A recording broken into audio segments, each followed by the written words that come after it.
Hello, and welcome to today's situation report. We want to talk about the situation both in the Middle East and in Ukraine. And there are certainly particularly notable reports from both areas, and that's also somewhat special. In both areas, there have been ship losses.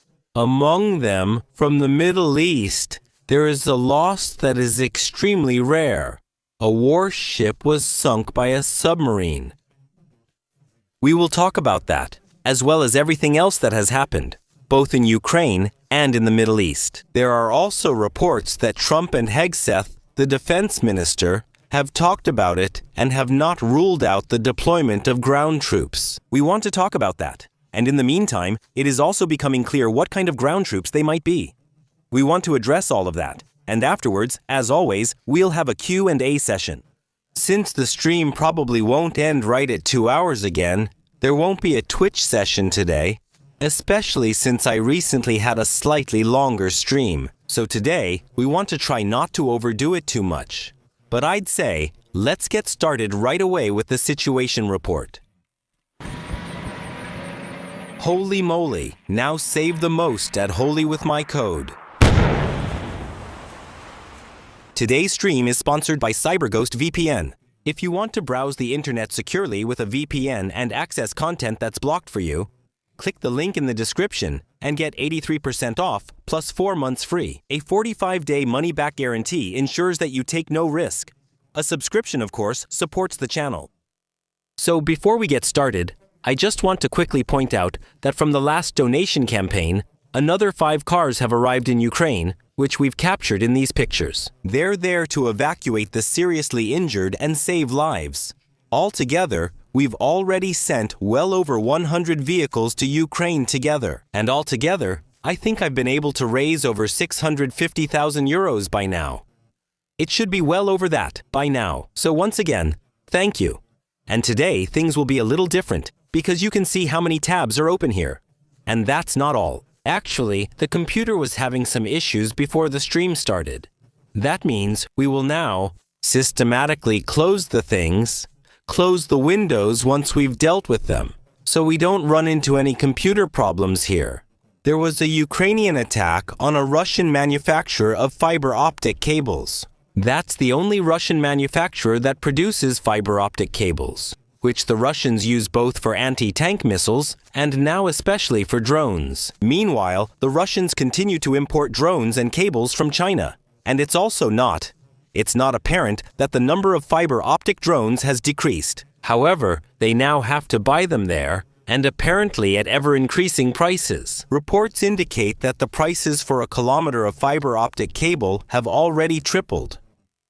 Then a chemical plant in Smolensk was hit by the Ukrainians. Also, an oil terminal in Novorossiysk, an oil refinery in Krasnodar, and a substation in Krasnodar that supplies electricity to Crimea. According to the Ukrainian president, Russia is increasingly targeting the water infrastructure in Ukraine. Now, as the weather is slowly getting warmer, the Ukrainians expect that the Russians will continue their attacks on the civilian population or on the basic supplies for the civilian population, and will accordingly target the water supply.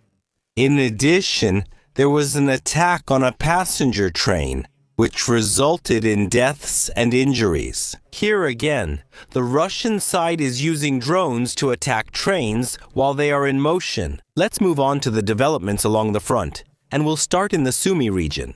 I don't see any significant changes there since the last situation report. And in Vovchansk, we visually confirmed the Russians in Vilcha, but it's probably more like infiltration. But we also see them operating south of Vovchansk now. However, we've already seen the Russians operating in this area before. So in that respect, there's no dramatic change either. I can't document any changes toward Veliki Burluk. I also don't see any changes toward Kupiansk. We have geolocation of further Russian infiltrations here toward Pishkani. And you can see that the pro-Ukrainian deep state map now shows a wedge here, if you will, a Russian advance in this direction where there are infiltrations. But overall, beyond that, I don't see anything. And we've already had infiltrations in this region recently. So there hasn't been a major change in this area. I can't see any change in Borova. Towards Lyman, the Russians have advanced further into Dobryshevo. Here too, it's probably just infiltrations. I'm not sure about that, but definitely further advances, because they haven't been this far into Dobryshev in the past. That means the Russians have also advanced in this direction. Towards Sloviansk, the Russians have been seen in Fedorivka Druha. That's what we have at this point.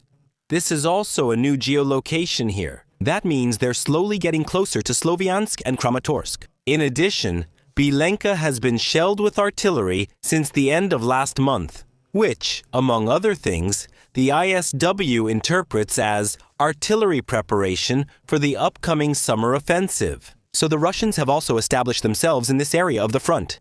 They've advanced also in the southern area here. In general, we see that the Russians have moved a bit closer to Kramatorsk and Sloviansk over the past week. But compared to what is otherwise visible in terms of movements, there is relatively little to report here, especially compared to the events we are seeing in the Middle East. That's why we still want to talk about this topic here, of course.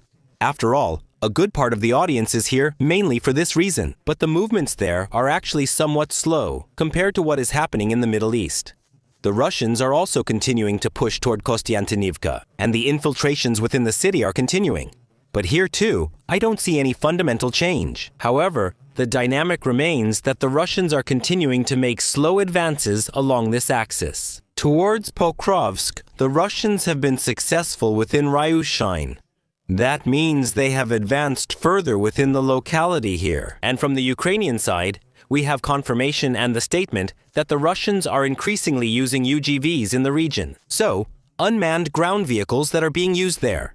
And here, I can immediately refer to today's sponsor, because if I didn't use it, then I would see this as, then I would see it like this. So I can refer to today's VPN sponsor right here. For example, I use it there to be able to access these sites. We continue towards Meshova, and there I also can't see any changes. Meshova, there I also can't see any changes. In the direction of Pokrovsk, the Russians have been pushed back. Roughly in this area here, we have Ukrainian advances. The Ukrainians were especially successful in this area here and here. But we see that even the pro-Ukrainian deep state map, if we rewind it, they do say that the Russians have been pushed back, but they don't even claim that the area has been liberated, which just shows that there are indeed local advances by the Ukrainians that also neutralize Russian positions. But that doesn't mean they've consolidated control over those areas. So this has to be understood in that context. The Russians are being pushed back, but only to a limited extent, if we want to put it that way. Further south towards Hulyajpol. There, the Russians have advanced further towards Zeliznikne. Around this area, the Russians have been successful in the past few days. And that's about it for the changes along the front. That means, if we want to sum it up, the Russians still have the initiative almost everywhere. The Ukrainians were successful in this area here last week. Otherwise, either nothing has changed at the front, or there have at least been new Russian infiltrations, and in some cases, territorial changes where they have consolidated. In general, it is also the case that in the current phase, you can see that the Russian drone campaign has decreased. Something is wrong with my documents here. This is it. Exactly.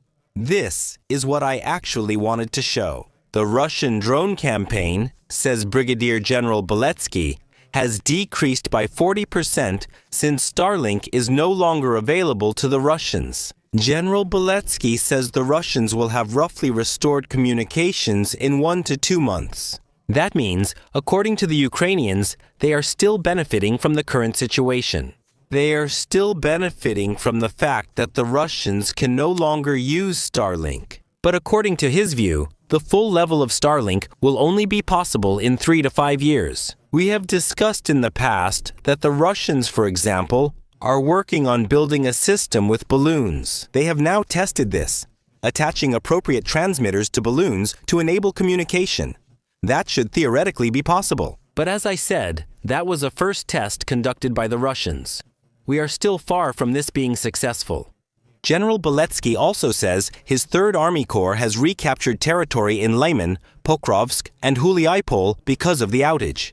So that's in these regions here. Huliaipol would be here, then Lyman would be up here, and Pokrovsk would be here in this region.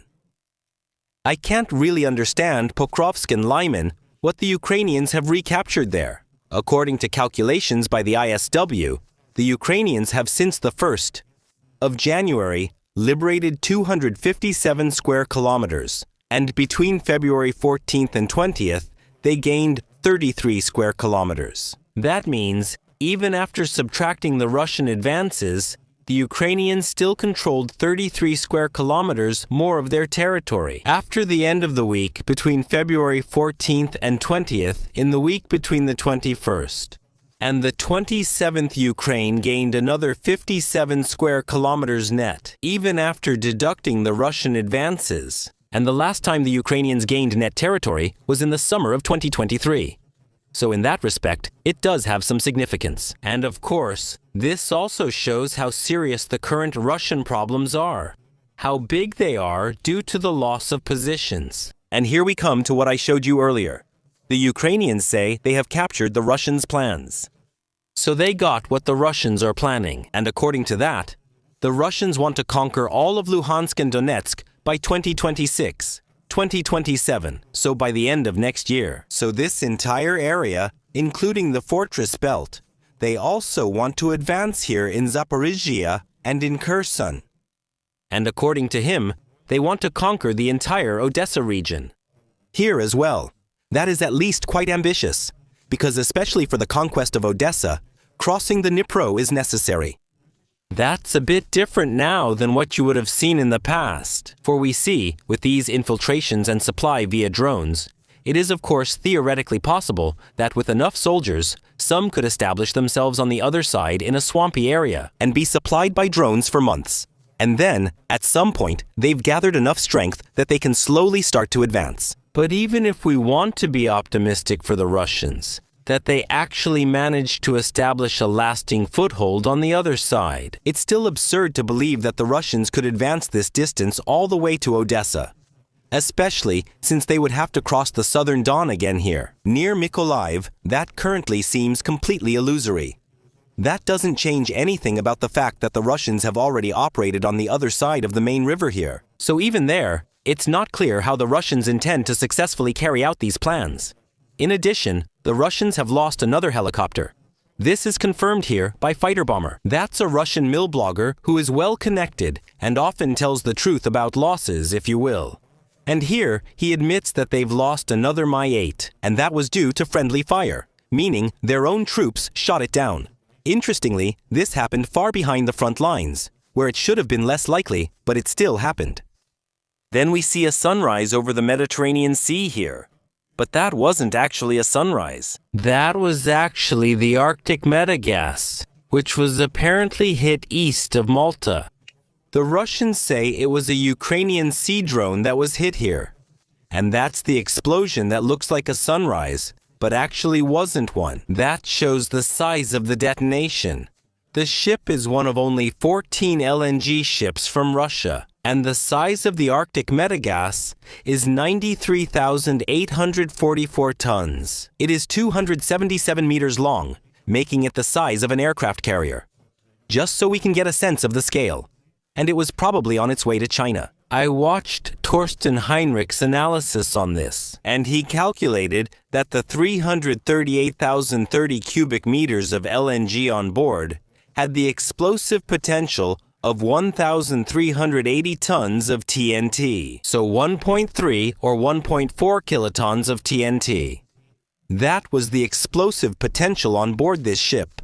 However, from what I've seen, it seems the crew survived. That means they were probably able to get out in time to survive. And of course, if 1,300 tons had actually exploded, then probably no part of the ship would still be there. So it seems that at least part of it probably burned rather than completely exploded. But here, the Russians lost a ship. And what's interesting about this is that the ship was lost in the Mediterranean Sea.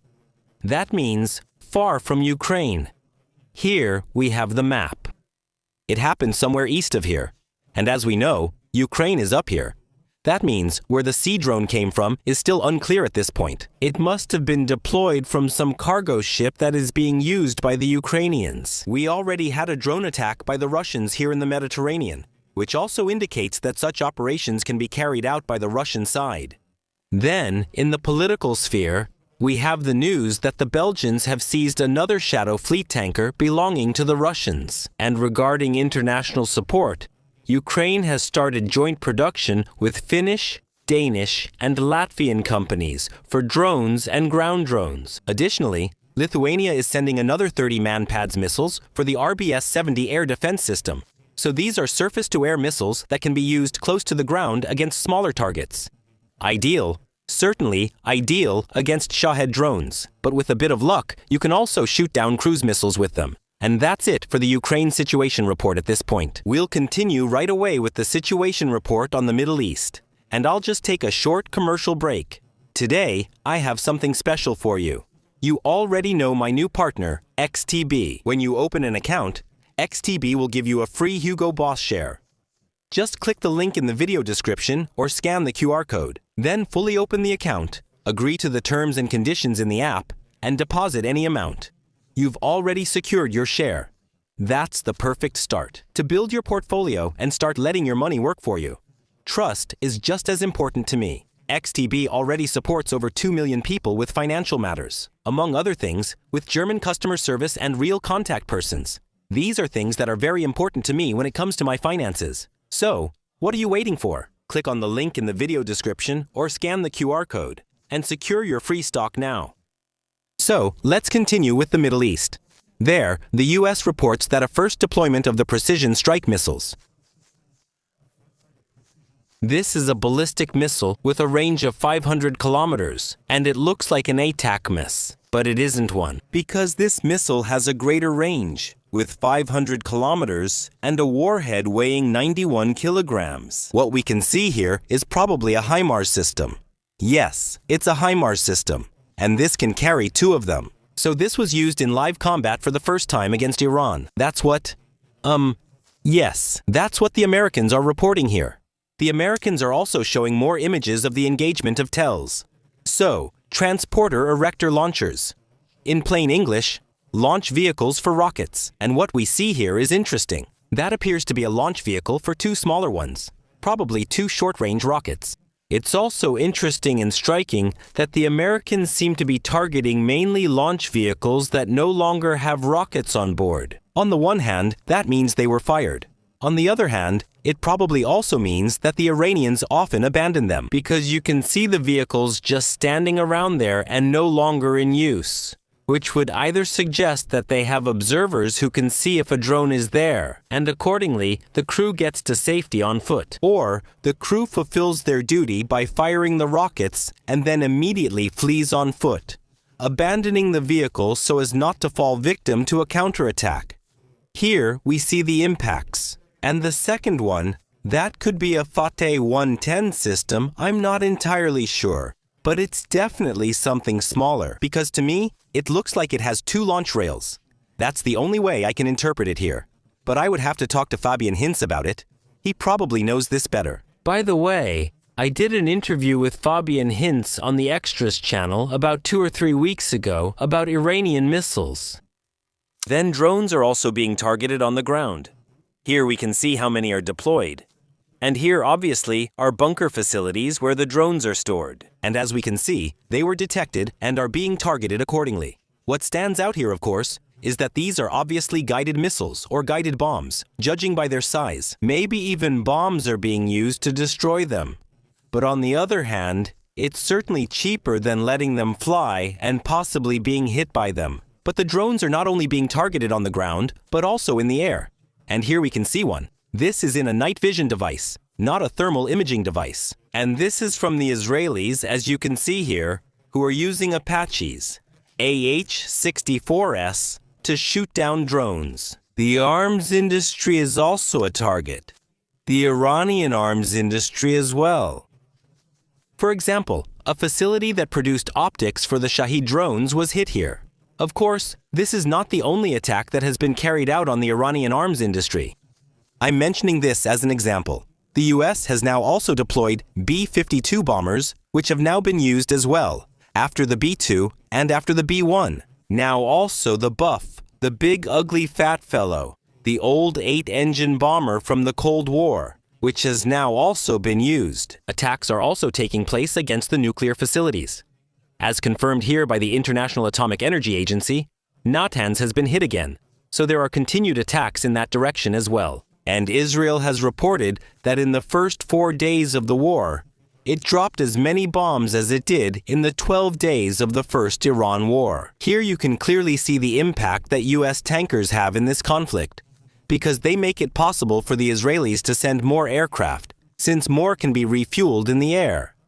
It's also striking when we look at the number of missions. So, 1,600 missions in 4 days means that the available aircraft realistically flew at least 2 missions per day during this time. That's what I mentioned earlier. You can accumulate such missions for a while. You can surge, you can carry out more missions, until eventually pilot fatigue and maintenance needs reduce the frequency of missions again. And this is probably one of those phases where the Israelis are squeezing out the maximum, because of course they want to achieve the greatest possible effect right now, especially to reduce Iran's ability to attack Israel as much as possible.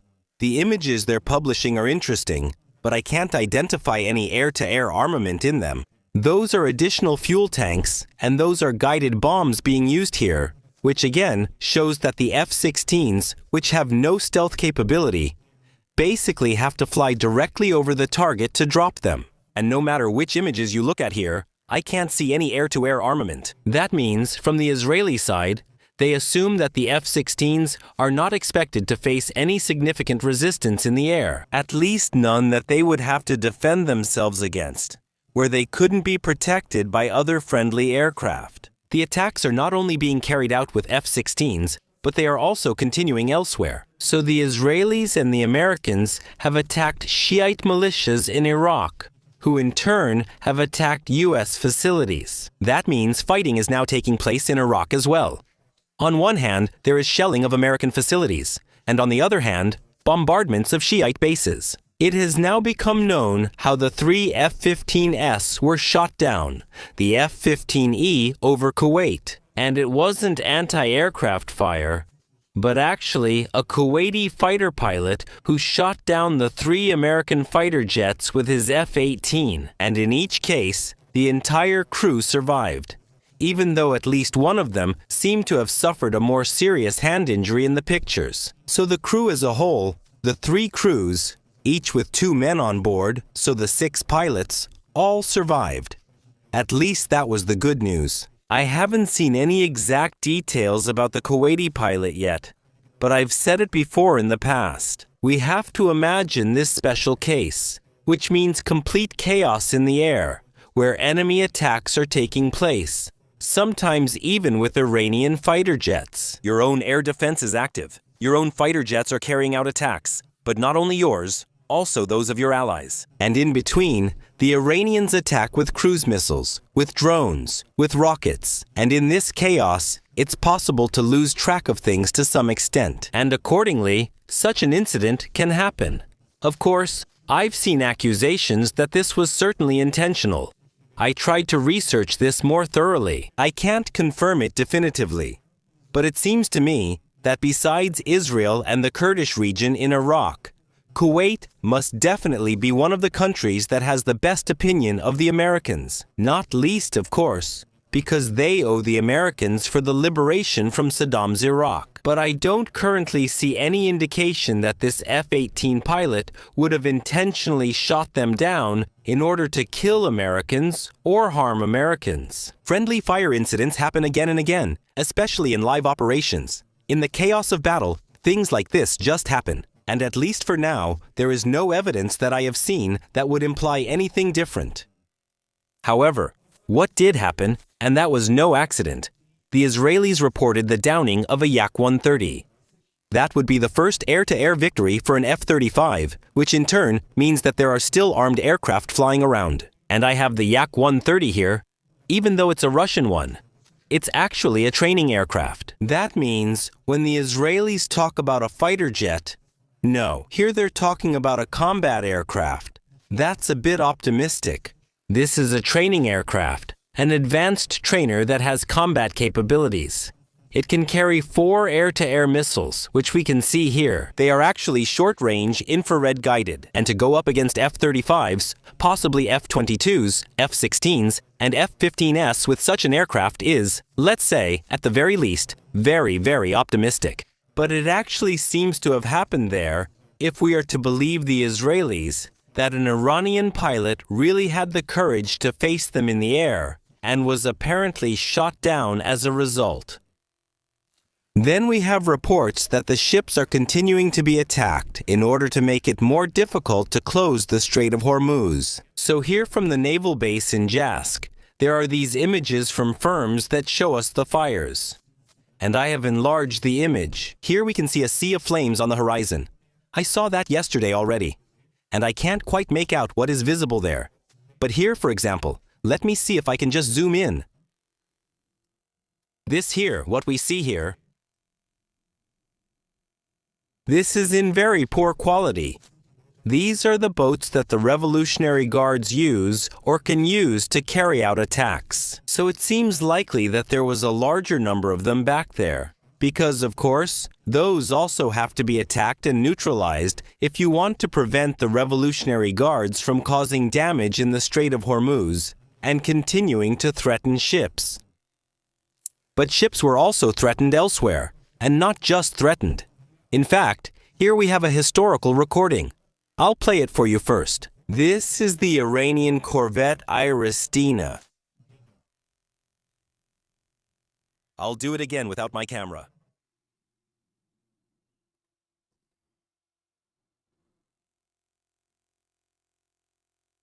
And the footage is from a periscope.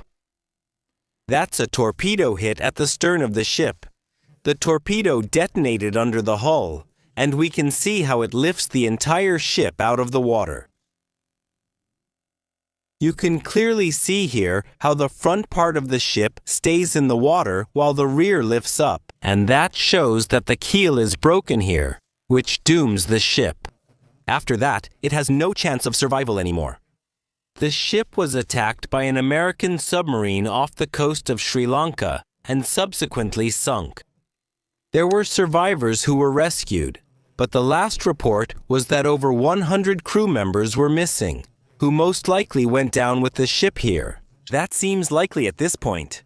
This is something special, because it's only the 4th sinking by a submarine since World War II. There was an incident in 1971 where a Pakistani submarine sank an Indian frigate, I believe. In 1982, the cruiser Belgrano was sunk by a British nuclear submarine, and in 2010, I believe, a South Korean corvette was sunk by a North Korean mini-submarine, and so this would only be the 4th sinking of a ship by a submarine since World War II, and that's where the ship was sunk.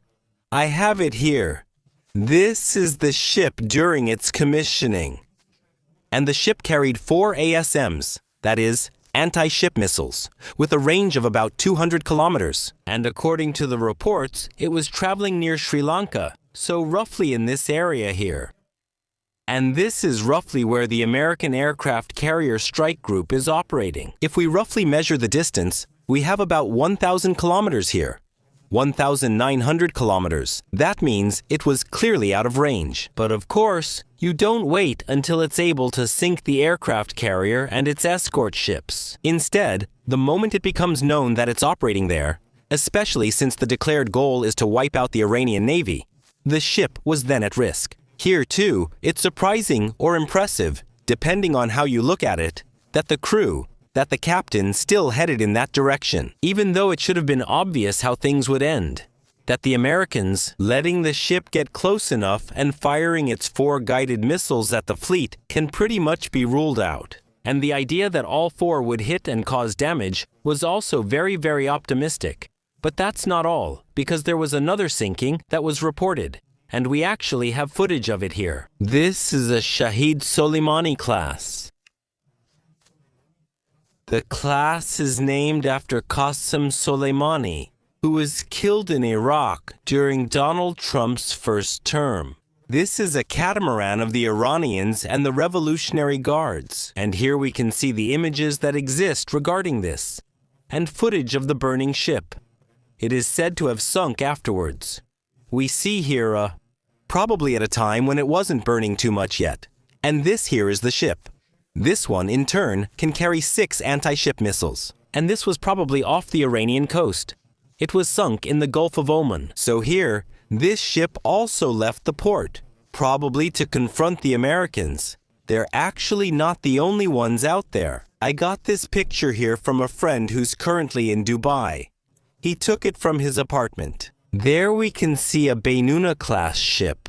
That's a ship of the United Arab Emirates, right here off the coast. And that's a corvette that carries a 76mm gun, which is a rapid-fire cannon that also has fragmentation ammunition for use against air targets. So it's useful for air defense. In addition, there are 2 27mm Rheinmetall autocannons on board. You can also shoot down Shahed drones with those. In addition, there are 8 Sea Sparrow and 21 Ram missiles.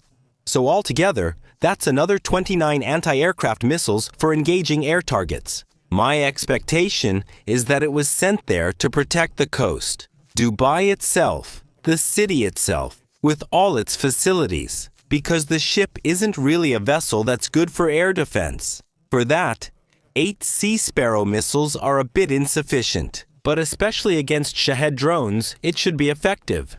Above all, because the cannons can shoot down the drones relatively cheaply, and a larger number of drones have managed to get through in the United Arab Emirates. In this respect, it's a sensible approach to deal with it in this way, to try to reduce the impact of the attacks. Let's move on to the Iranian attacks, and there's something interesting there.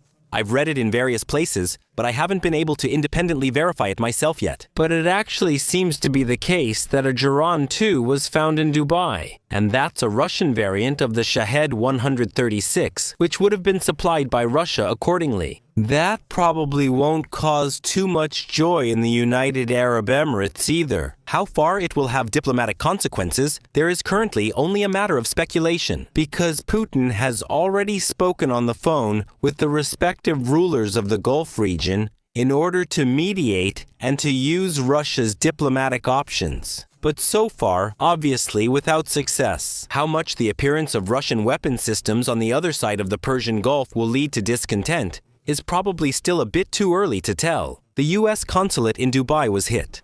According to reports, it was the CIA office. I believe the Wall Street Journal also reported this. Of course, I can't confirm myself whether that was actually the case. And the embassy in Kuwait was also hit. That means, in part, the drones are apparently also specifically targeting American diplomatic facilities. We saw the same thing in Saudi Arabia. And Iran is by no means completely toothless. Here we have footage of damage to U.S. facilities in the Gulf region. As we continue watching the footage, we can see the extent of the damage that has been caused. By the Iranian side, many of the Iranian missiles are shot down, but by no means all of them. And of course, that causes damage, some of which has been captured here. I'll speed this up a bit. Down here we have impact holes, and you can also see impacts here. That means, overall, we have more damage. And here, also interesting, in Qatar, a radar device was apparently hit, which was supposed to help stop the Iranian weapons. And also in the United Arab Emirates, 2 radar devices from THAAD batteries were probably hit. That's what's being reported, and satellite images suggest this, even though you can hardly see anything on them. I have to be honest about that. Then, over Turkey, it was initially said that a missile had been intercepted. And it actually came down in Hatay. That's this province here. And if it came down in Hatay, it would probably make sense that it was fired from somewhere here in West Azerbaijan, which is this province, roughly in this area, and was shot roughly in the direction of Cyprus. However, the Turks have since said, no, it wasn't a ballistic missile that came down there. It was actually debris from anti-aircraft missiles. That means an American warship most likely fired from here at an Iranian ballistic missile, and debris from the anti-aircraft missile then landed in Turkey. So Turkey itself was not attacked by Iran. It was just debris. That would have been hard to understand as well. Why Iran would pick a fight with the Turks now? And obviously, in this case, they did not. Then we have reports that the constant attacks on the depots and the TELs are having their effect.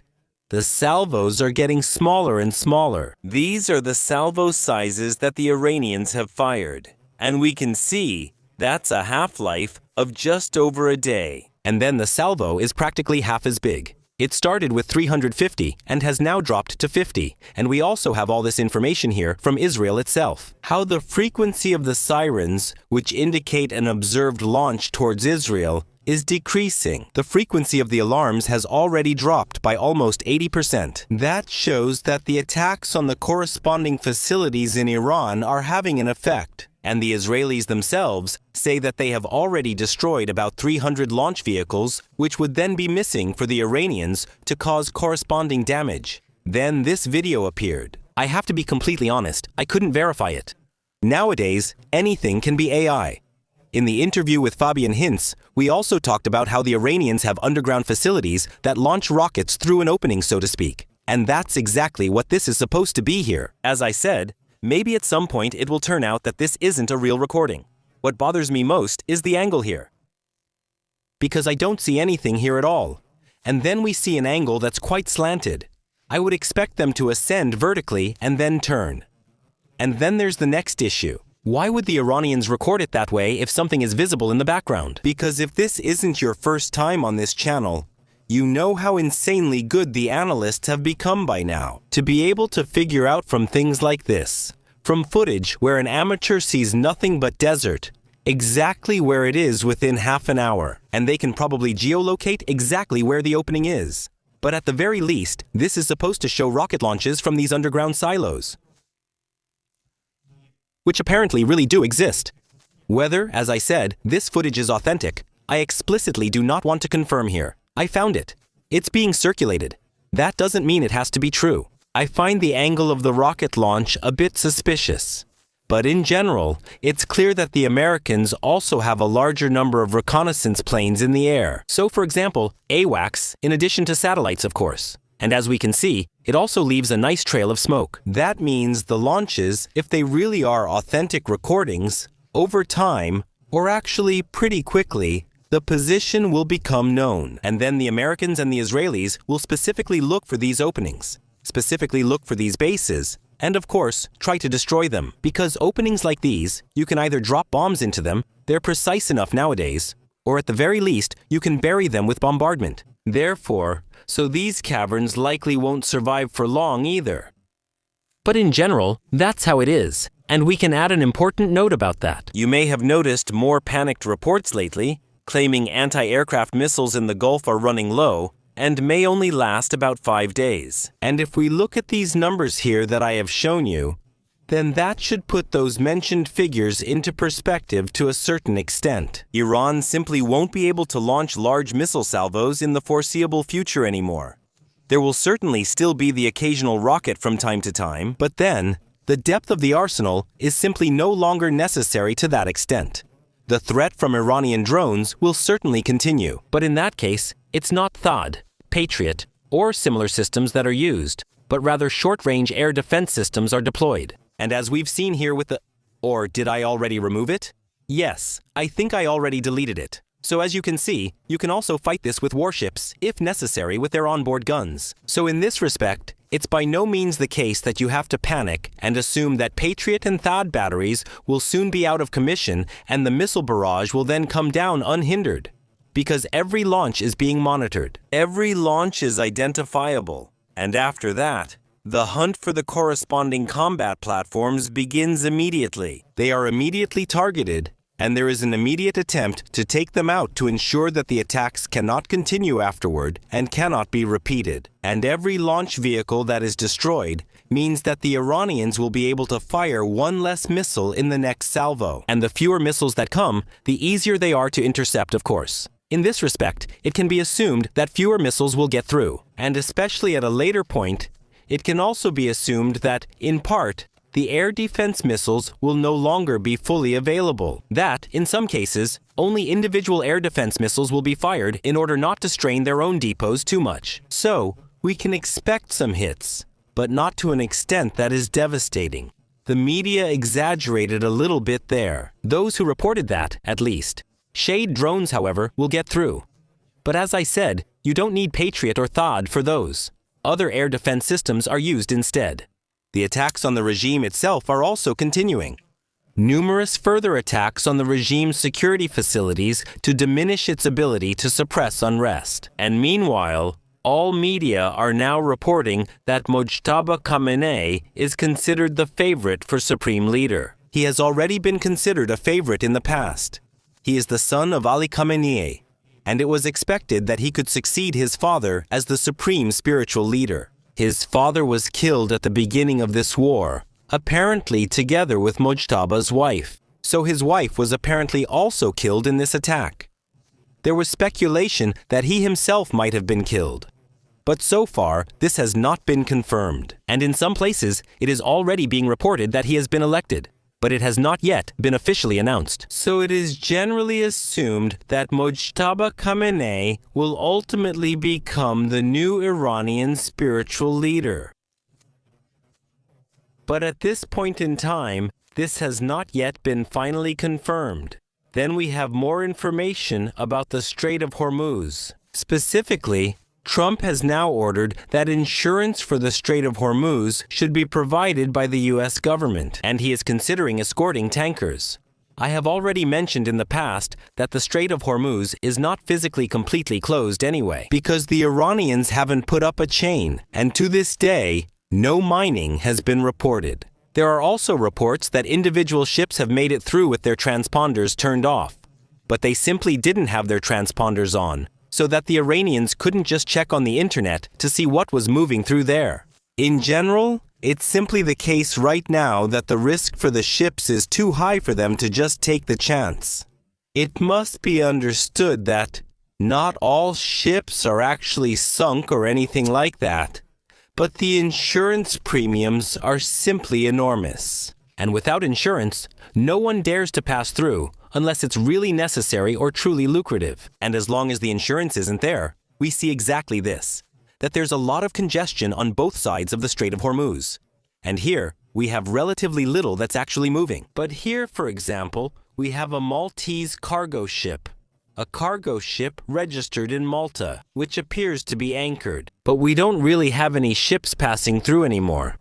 But it's mainly because of concerns. Not necessarily because ships were sunk there in large numbers, even though several ships were hit. And we had that during the tanker war, during the Iran-Iraq war, when cargo ships were escorted there, mainly by the Americans, and the Gulf Cooperation Council, to which the states here belong, has actually prepared itself for the closure of the Strait of Hormuz. In this respect, as I have already said, it should actually be expected that appropriate measures will be taken in the foreseeable future to ensure both escorting and the security of passage, whether by the Americans or by the Gulf Cooperation Council, who of course are directly affected by it. Because if, for example, LNG production in Qatar has now been halted, then this money is immediately missing from the state treasury. So in Qatar, there is a motivation to continue allowing passage through the strait. And in Qatar, they've even suffered massive attacks from the Iranians recently. So the willingness to suspend that is also quite a bit lower than it might have been under other circumstances. Since we mentioned Qatar, yesterday there was a report that Qatar had already attacked Iran. There was discussion about various states, Iran, the Arabian Peninsula, whether they would join the war. So far, nothing has actually been confirmed. It was just announced by Saudi Arabia, Bahrain, and the United Arab Emirates that they will not stand by and do nothing. There was also clear anger from Qatar, but at this point, I have not seen any confirmation that their air forces have already carried out attacks in Iran. Fighting is also taking place in Lebanon, of course. And there, Hezbollah continues to report attacks on Israel. In this case, for example, they mention the attack on an Israeli Air Force base. Israel has now confirmed the incursion into Lebanon, and says they are taking up forward positions to facilitate defense. This should be understood as Israel being at the border with Lebanon, where there is highland, a mountain range. Can you see that here? No, I can't really see that right now, but anyway. So here at the border, there are some wooded hills and mountains that look down a bit onto Israeli territory. And if the Israelis stay on their side of the border, Hezbollah can fire at them from there with artillery, with guns. In some cases, they've fired into there with anti-tank guns, Soviet models with calibers of 100 millimeters and, I think, 125 millimeters, and also with anti-tank missiles, where Hezbollah had rockets at their disposal, with a range of up to 8 kilometers, where they could probably hit targets on the road here. For example, if we look now, that's about 4.6 kilometers. That means, from any hill here, you could theoretically fire at a vehicle driving on this road. And at this point in time, it seems that the Israelis have only crossed the border to occupy these heights, to effectively enable a forward defense, to push back the Hezbollah positions and make direct attacks more difficult. There have already been statements that they have called on the Lebanese to withdraw south of the Litany. But so far, I don't see that a deeper incursion has taken place to any significant extent.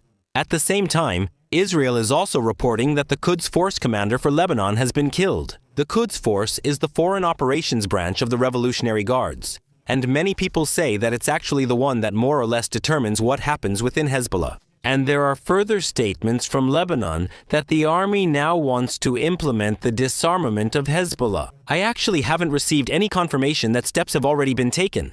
There are confirmations from the government saying, yes, we are now going to disarm Hezbollah. Yes, the armed wing of Hezbollah has now been banned. But I haven't received any confirmation that actual steps have been taken in this regard, even though there are already statements about it.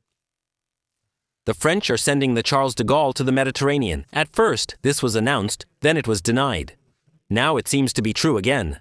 To the Mediterranean, probably to protect Cyprus, and possibly also to be able to protect Greece and Turkey. In any case, the French aircraft carrier is supposed to be sent here to the Mediterranean, and Greek F-16s, which are now stationed in Cyprus, have shot down Shaheds that were on their way to Cyprus and were probably launched by Hezbollah. U.S. bombers are now allowed to operate from British bases, and the explanation there is that the U.S. bombers are being pre-positioned on Diego Garcia. They will be there shortly and will operate from there, and from RAF Fairford, which is a British Air Force base within the United Kingdom. And of course, the distances to the target are significantly shorter there. If we assume this here, it's about 4,000 kilometers roughly speaking. That means about 4.5 hours of flight time. Normally, they fly at subsonic speeds. The B-1 can fly at supersonic speeds. However, it usually doesn't, except during the final approach. So that's going to be about 4.5 hours of flight time if they start from somewhere around here.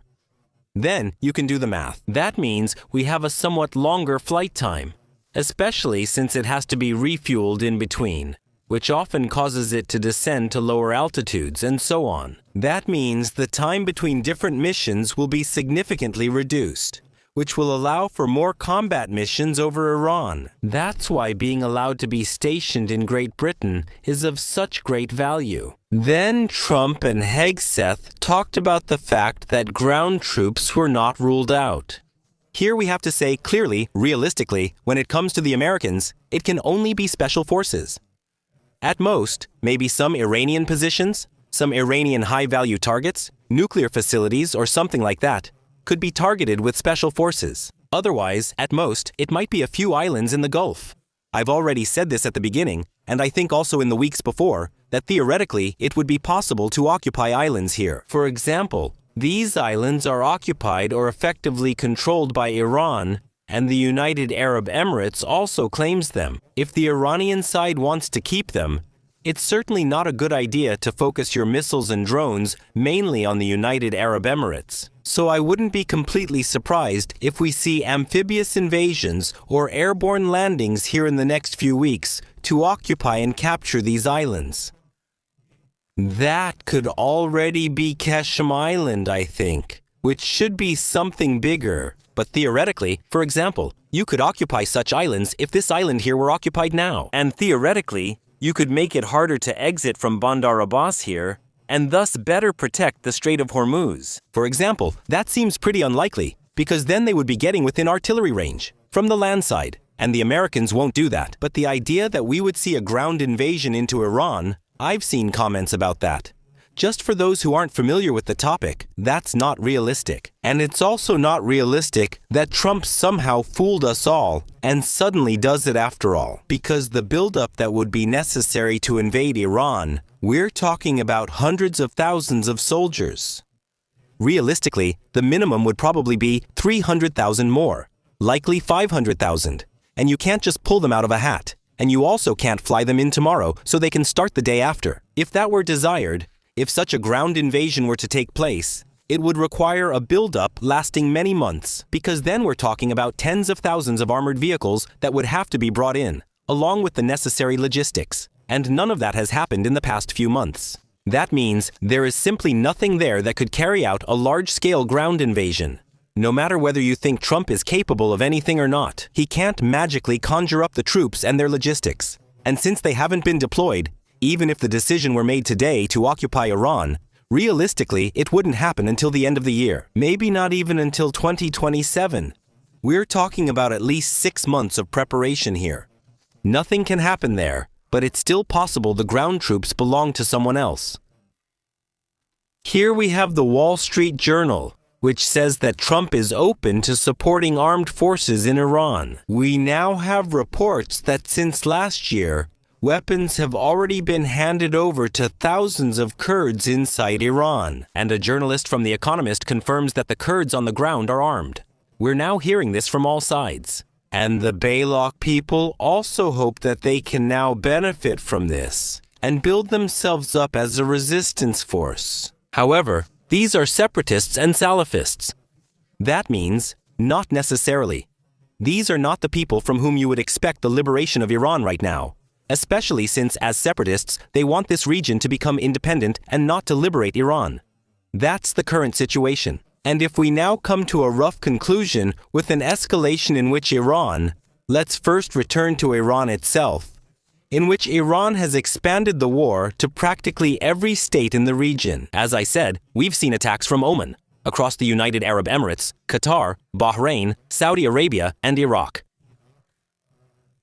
Kuwait, Jordan, Israel, and Cyprus. By attacking so many targets to this extent, Iran has also ensured that there are far more missile stockpiles that need to be depleted than just those of 2 or 3 countries. If it had focused on 1 or 2 targets, it might have already saturated them.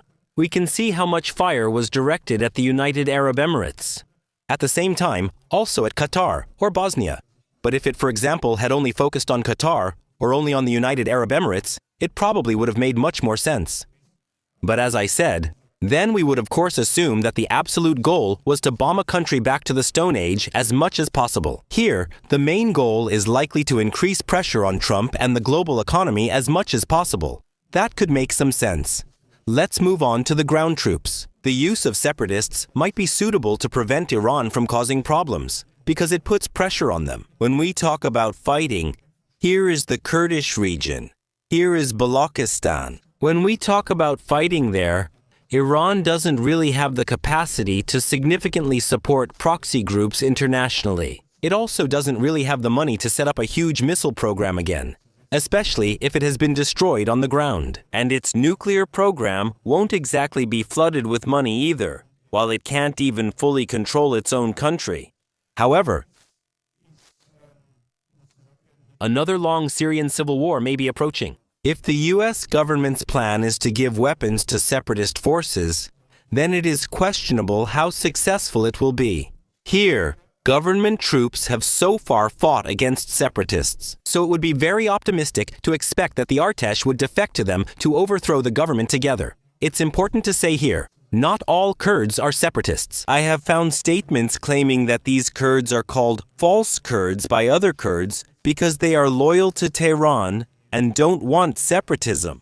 I'll be honest, I have no idea. I have no idea how many of the Kurds have separatist tendencies, or how realistic it is for them to expand. I can only tell you that the situation seems devastating to me, and the plan to take action against the central government with separatists and ethnic minorities seems, to put it mildly, very optimistic. In my opinion, there is a risk of a war lasting for years, which could develop its own momentum and lead to the collapse of statehood, with autonomous regions controlled by warlords invading neighboring countries. We have seen this in Syria, for example, where the Turks have invaded parts of the country to prevent the establishment of an independent Kurdish state. Of course, the Kurds could do the same thing in this region here. An invasion could also take place there. If the separatists in Balochistan, the Baloch people, if they manage to push the government troops back to a certain line, then an invasion by Pakistan is conceivable. Because Pakistan is also dealing with Baloch people who desire separatism and carry out attacks on the Pakistani armed forces. And they will certainly not stand by on the other side of the border and watch as a base is established there where large-scale preparations for a war against Pakistan can be made. That means the whole situation threatens to draw in more neighboring countries, and there is a risk that Iran could be pulled into a kind of civil war. A long civil war that destabilizes the entire region. And here we have to be clear. If this isn't over in a few months, then hundreds of thousands of deaths are also to be expected. That needs to be stated clearly at this point. The plan to overthrow the government with separatists and ethnic minorities. I don't want to go too far and say it's completely hopeless and without prospects. Hopefully, there are experts involved who are hopefully much more knowledgeable than I am. But at this point, I at least want to make it clear that I am extremely concerned about whether the plan will work even in the slightest. And I see a lot of problems. If you don't have your own ground troops, if the Iranian government troops aren't willing to defect to overthrow the regime, then you probably have to grasp at every straw you can find. But the idea that this is the right way to remove the regime seems extremely optimistic at this point. Well, that's it for the situation report here.